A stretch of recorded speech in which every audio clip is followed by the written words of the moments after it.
Bonjour à tous, j'espère que vous allez bien et aujourd'hui on se retrouve dans la partie numéro 2 sur la liquidité. Alors je vous le dis d'entrée de jeu, on va parler français, on va vraiment aller essayer de se remettre en question sur les trous narratifs en trading, vraiment d'où l'on vient et comment on observe la liquidité. On va essayer de supprimer aussi, je vais essayer de vous éclaircir sur certains sujets et vous éviter de prendre trop de temps à analyser 50 liquidités en même temps qui vont vous perdre dans votre trading et ça va complètement être inobjectif et difficile à appréhender justement d'une façon objective. Donc on va essayer vraiment de redonner du sens à ce que l'on fait. On va essayer de le prendre d'une façon vraiment avec du recul, avec de l'objectivité, justement sans penser de façon personnelle, sans penser qu'on a la meilleure approche. Et puis là actuellement je suis dans un trade que j'ai pu prendre avec la liquidité. On va justement passer directement sur les diaporamas où on va faire une petite partie théorique et ensuite on reviendra sur les graphiques pour imager tout ça. Donc voilà, on se retrouve directement sur la partie diaporama. Ok les gars, on passe directement à la diapo numéro 1. Donc trop de gens se perdent dans une narrative erronée. On va le voir aujourd'hui, il faut bien comprendre une chose, c'est que lorsque vous tradez et toutes les informations qui sont transmises au monde retail, si vous voulez, elles sont voulues. C'est-à-dire qu'on veut transmettre une narrative erronée parce que si vous vous mettez dans la peau d'un broker, un broker, il gagne de l'argent sur les pertes de ses clients. Et comment faire pour gagner un maximum d'argent sur des clients? Eh bien, le meilleur moyen, c'est de transmettre une narrative erronée. Donc, une narrative erronée, si vous voulez, ce sont des informations qui sont erronées à la base. C'est pour cela qu'aujourd'hui, la majorité du trading retail est polluée par de mauvaises informations, ce qui fait qu'on a un grand nombre de perdants. Et quand on parle de manipulation ou de liquidité, il ne faut pas croire que ce sont les plus grands, les institutionnels qui viennent vous manipuler. Non, ce n'est pas leur but, c'est juste que les informations que vous avez à la base sont erronées parce que la narrative qu'ils souhaitent transmettre au monde retail, notamment les brokers, c'est d'erroner ces informations pour que vous, derrière, vous vous plantez et vous puissiez justement faire des théories en disant que voilà, les institutionnels viennent ici pour vous induire.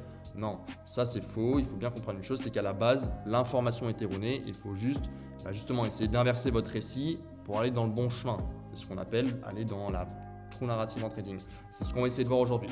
Donc moi, je vais vraiment vous amener à poser des questions lorsque l'on analyse, par exemple, on analyse les equal high, justement sur l'analyse des liquidités. Par exemple, quand vous analysez plusieurs liquidités, type les equal high, la MD, les sessions, les high-low, l'analyse des trendline liquidity, des buy side, des sell side, des false flag, des PDH, PDL. Ça fait énormément de liquidités et honnêtement, dans un trading, personnellement, ce n'est que mon point de vue, je trouve ça subjectif.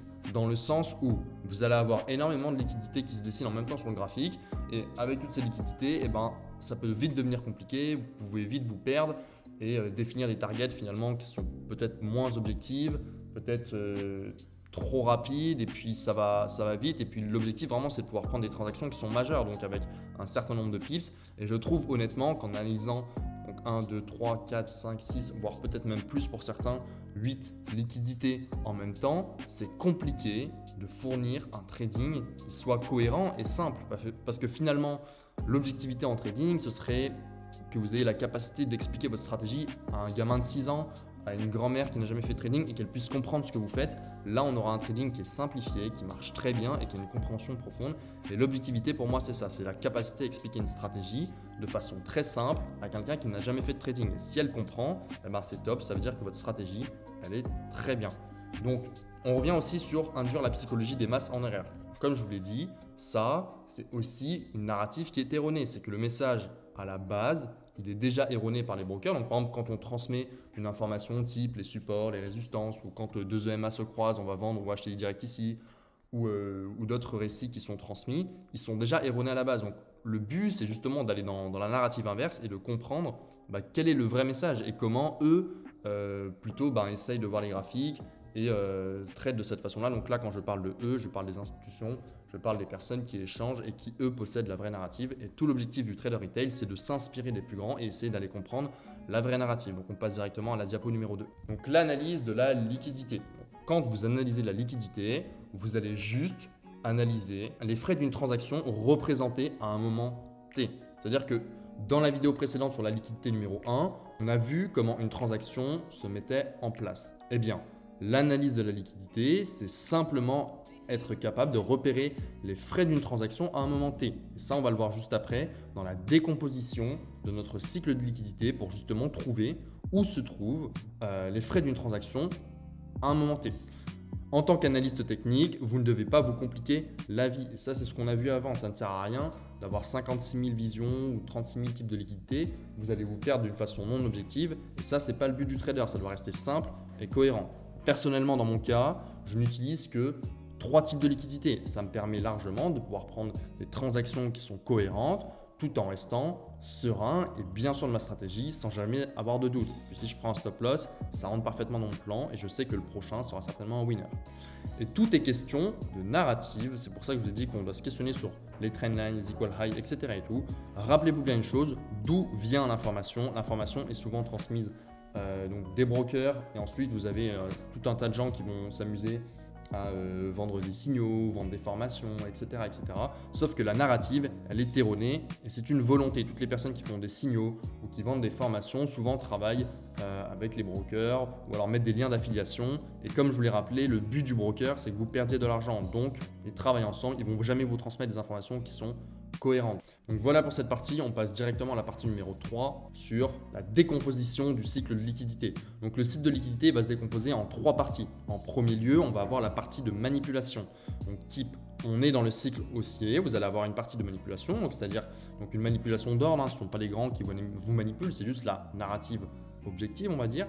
Donc vous avez une partie de manipulation, donc un mouvement souvent qui peut être plus ou moins fort à l'achat, suivi derrière de l'observation du FI. Et le FI, ça va être notre moment important, c'est notre frais de transaction. Et ce frais de transaction, il arrive par le mouvement qui va prendre le lot de notre external structure. Donc ceux qui n'ont pas encore vu la vidéo sur la structure, allez voir la vidéo sur la structure.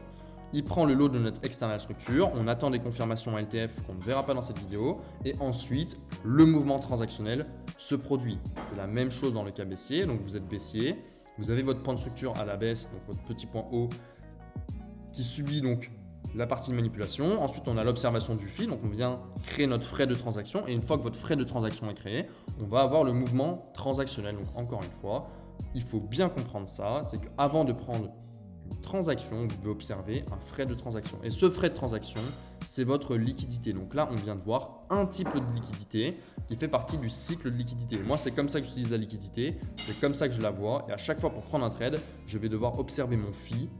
De façon graphique, ça donne quelque chose de bien précis. Et une fois que je l'observe, je prendrai mon trade à la baisse. Donc là, maintenant, on a fini pour la partie diaporama. On va passer directement sur les charts. Ok les gars, du coup, on se retrouve sur les graphes et on passe directement à la partie graphique. Donc comme j'aime bien imaginer tout ce que je dis, on va prendre quelques exemples ensemble par rapport au trendline liquidity, par rapport aux equal low, aux equal high. Tout ça, je veux vous l'imager donc face à face pour qu'on voit ensemble si c'est objectif ou si c'est pas objectif et comment on peut l'apprendre d'une meilleure façon.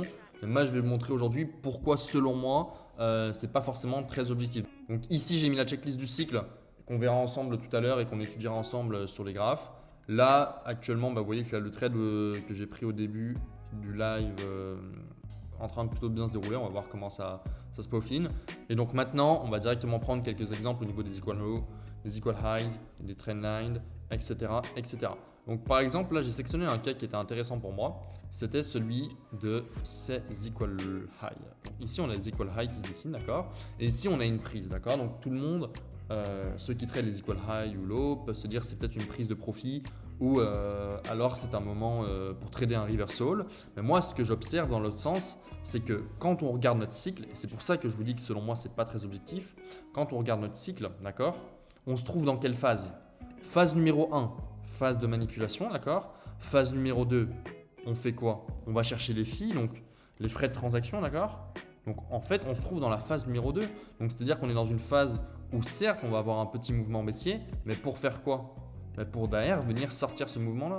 Donc on est dans la phase de fees et le mouvement le plus intéressant, c'est celui après. Et donc c'est dans ce sens-là que je vous dis, moi je trouve qu'il faut garder du sens à tout ce que l'on fait et garder de l'objectivité, d'accord. Là, on prend un equal low, un equal high. Vous voyez, certes, ok, il y a un petit retournement, mais ça ne fait pas sens dans le process de transaction. Dans le process de transaction, qu'est-ce qu'on voit? On voit qu'on est dans un process haussier, d'accord. Et le process haussier, il nous dit quoi? Il nous dit que là, on est juste en train de faire la phase 2 du cycle. Et la phase 2 du cycle, qu'est-ce que c'est? C'est la récupération des frais de transaction. C'est-à-dire qu'on a envie de transactionner à la hausse. Qu'est-ce que vous voyez derrière? On continue. Et puis là, on vient me reprendre le lot, donc on me refait une phase de frais de transaction et derrière, eh ben on voit bien que le cycle, il explose à la hausse, il va faire énormément de pips par la suite. Donc vous voyez bien que Ces equal low là, ils permettent de jouer un mouvement pour moi qui ne fait pas sens déjà. Et puis surtout, c'est que 20 pips quoi. Et 20 pips, on s'en fout un petit peu en trading. Et puis derrière, c'est même pas corrélé forcément avec un timing. Donc toutes ces corrélations, moi, me font dire que c'est pas forcément intéressant de jouer ça. Surtout que ça peut vous embrouiller dans votre trading, vous dire comment on définit un equal low déjà de façon objective. Il y a tout cet ensemble de choses qui doivent rentrer en compte. Quand voilà, derrière, vous voyez que là, dans la phase haussière du cycle, si on regarde bien, regardez, hein, il y a un nouveau cycle qui se présente ici. Voilà. Et donc voilà, hein, vous pouvez encore jouer un achat tout simplement très facilement ici. Et on ne joue pas nos equal low. Et donc ça, c'est super intéressant pour moi parce que ça vous permet, tant que votre cycle ne vous indique pas le contraire, vous êtes toujours en train de jouer des achats. Et vous ne vous perdez pas à jouer des choses qui sont sur la gauche, qui sont très souvent, je vous le dis, passées, parce que ce sont des transactions déjà passées. Nous, on va étudier les transactions sur le moment T. D'accord ? Une fois que ces transactions sont produites là, on va réagir en fonction de ce que le graphique nous donne. Donc, c'est tout simplement ça que je vais vous transmettre ici. J'ai pris aussi le cas de quelques trendline liquidity, où par exemple, voilà, on pourrait avoir une trendline liquidity. Et moi, les questions que je me pose, c'est, alors ok, la trendline liquidity, elle se fait liquider ici, mais du coup, on prend cette prise de liquidité, puis après derrière on voit qu'on a une deuxième prise de liquidité ici, donc comment on le trade, ici on a une prise de liquidité, puis une deuxième, et puis vous voyez que moi je trade que à l'achat ici, je fais que faire acheter, que acheter, que acheter, parce que moi actuellement on me dit d'acheter. Je vais vous montrer comment j'ai acheté ici, il n'y a aucun secret, vous regardez bien, on a notre phase du cycle qui se met en place, d'accord, il y a un low. Donc vous avez votre phase numéro 1 du cycle, donc phase d'impulsion, donc entre autres la phase de manipulation. Ensuite on a la phase numéro 2 qui est la phase du FI, donc on vient récupérer les frais de transaction, d'accord. Et ici, une fois qu'on a pris nos frais de transaction, que voyez-vous? Eh bien on va tout simplement venir nous chercher notre high qui est à l'origine du frais de transaction. Bam, et bam, on y est. On le touche. Donc il n'y a aucun secret hein, les gars, moi pour l'instant je suis haussier parce que tout simplement les cycles m'indiquent que je dois rester haussier. Et ça c'est ce que vous devez bien comprendre, peu importe qu'il y ait une trendline liquidity, pas trendline liquidity, moi je reste haussier parce que je reste haussier. Et encore une fois, ici tout le monde aurait peut-être pu jouer une vente, mais moi je reste haussier parce que mon cycle il me dit qu'on reste haussier. Regardez, je vais vous montrer, hop, là on a un high, on a un low. Et bien on continue de tracer la structure. Donc, allez voir la vidéo de la structure si vous ne l'avez pas vue. Bam, bam, bam. Et qu'est-ce que vous regardez ici? On a un low qui saute. Bah, nickel. Ce low saute, on va chercher quoi? Ce high là. D'accord? Donc, encore une fois, là, je vous démontre par A plus B qu'il faut redonner de l'objectivité à ce que vous faites. Et n'oubliez pas une chose, c'est qu'il y a une false narrative qui est transmise. Je vais vous faire un petit schéma.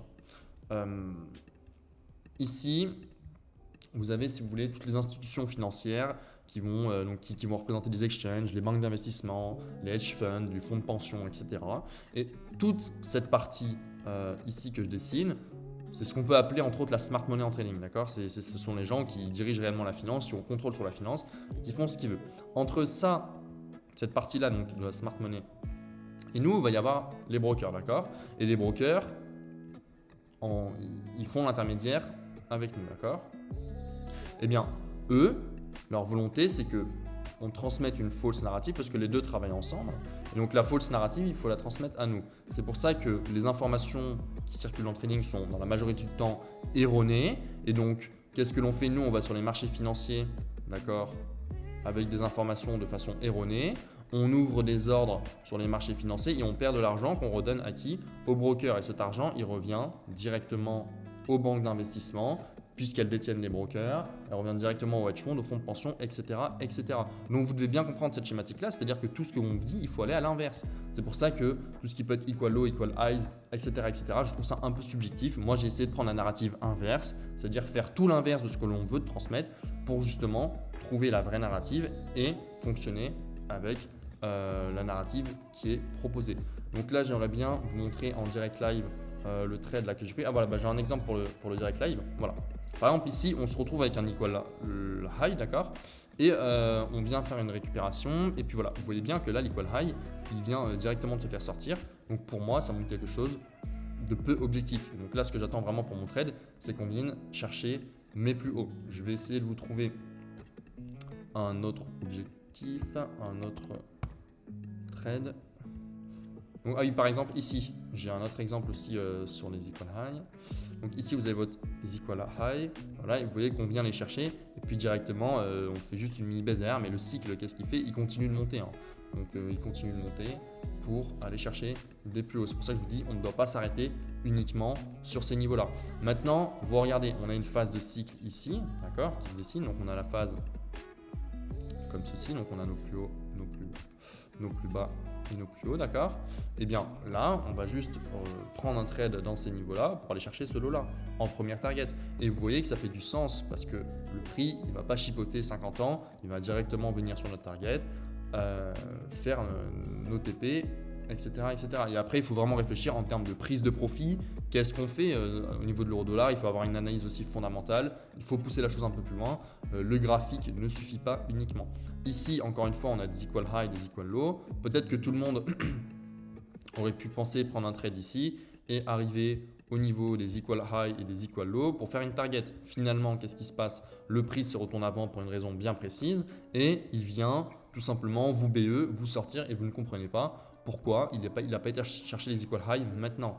Et bien tout simplement parce qu'il y a une façon plus objective d'observer ces niveaux-là. Et puis moi, ce n'est pas un niveau que j'aurais forcément observé de cette façon-là. Donc voilà, je vous invite vraiment à réfléchir sur tout ça, à essayer de comprendre la petite schématique qu'on a fait en haut par rapport aux narratives qui sont transmises un petit peu dans le monde de la finance. Si vous voulez, je pourrais faire une vidéo plus complète dessus. N'hésitez pas à m'écrire dans les commentaires. Je veux vraiment aussi vous partager les trades que je prends en live. Donc ça, je le mets dans la rubrique short sur YouTube. Donc vous pouvez aller voir en short YouTube, je mets de temps en temps mes trades live que je filme. Et puis là, vous voyez, j'ai pris un petit trade live au début de la vidéo YouTube. Je filmerai la fin du trade pour vous montrer ce qui s'est passé. Et puis moi, je vous laisse sur ça. Si vous avez des questions, en tout cas, n'hésitez pas à les poser en commentaire. Retenez bien nos 3 phases de cycle. Je vous mets tous les réseaux sociaux en description, donc allez vraiment checker les réseaux sociaux. Je vais poster pas mal de choses, notamment sur Telegram, Instagram, du contenu très positif. Et puis je vous laisse sur ça. C'était Mercure. Ciao, ciao. À la prochaine.